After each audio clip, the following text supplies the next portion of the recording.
안녕하세요. 전몽설무사입니다. 오늘은 그 전속 운전기사의 임금 체불 내용과 그 합의 과정에 대해서 설명드리겠습니다. 이 사건은 우리 강남노법에서 처리한 사건입니다. 일본과 합작으로 한 그 자동차 부품 회사의 그 일본인이 상주에서 근무를 하고 있었습니다.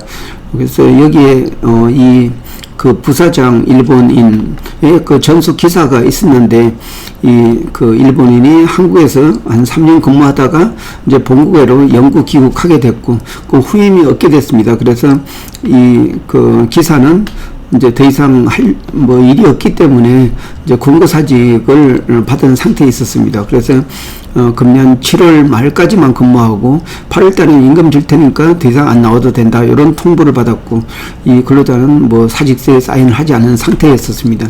그래서 그 8월 초에 우리 강남노범에 찾아와가지고 그 문의를 했습니다. 억울하게 부당 해고 당했다, 좀 권리구제가 받을 수 있는지, 그리고 사실은 아침 일찍부터 저녁 늦게까지는 했는데 연장 근로수당은 전혀 없었다.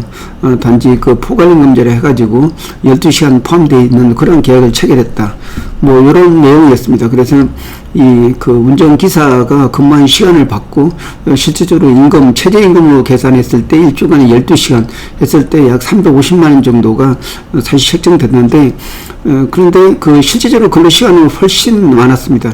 근데 그 근로계약서에 이 근로계약에 그 하루에 4시간은 휴게시간으로 그 제외한다, 이런 말이 있었습니다. 근데 사실 휴게시간이라는 거는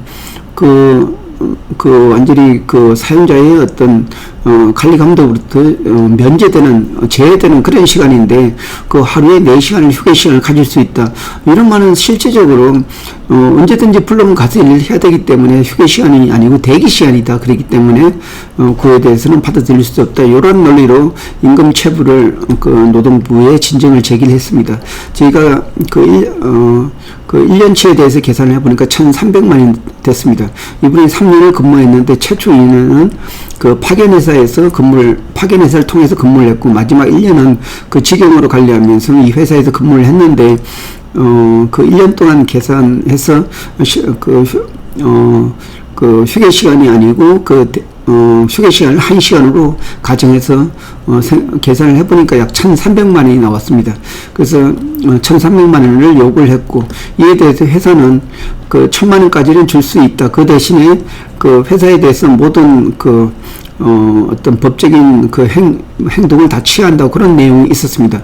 그래서 우리는 사실 부당 해고도 하려고 하고 있었기 때문에 이걸 수용을 할 수가 없었습니다. 그래서 그 1,700만원에 대해서 그 회사가 합의를 하면은 그 부당 해고 구제 신청하지 않겠다.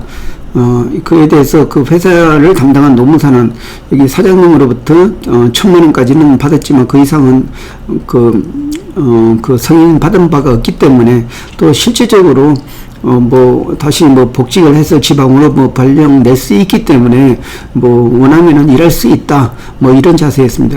그러면 좋다. 그러면 우리는 부당해고 구제 신청을 하고, 그래서 또 금전보상도 같이 청구할 거다, 이렇게 해서 바로 그 즉시 금전보상을 청구를 했습니다.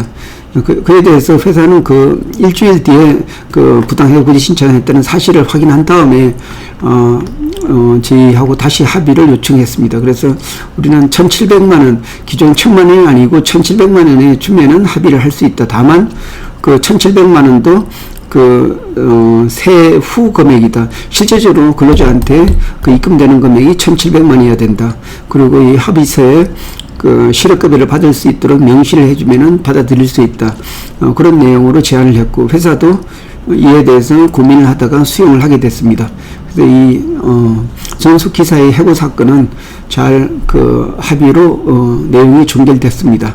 사실 이 종결할 내용에서 120시간이나 아니면 또 그 휴게 시간, 이런 문제가 쟁점이 있었고, 그리고 다시 부당 해고 신청 가능성, 그리고 임금 그 복직에 가름해서 금전 보상에 대한 그러한 청구 가능성, 이런 문제가 있었기 때문에 빨리 합의가 됐다고 생각이 됩니다. 예, 이상입니다. 고맙습니다.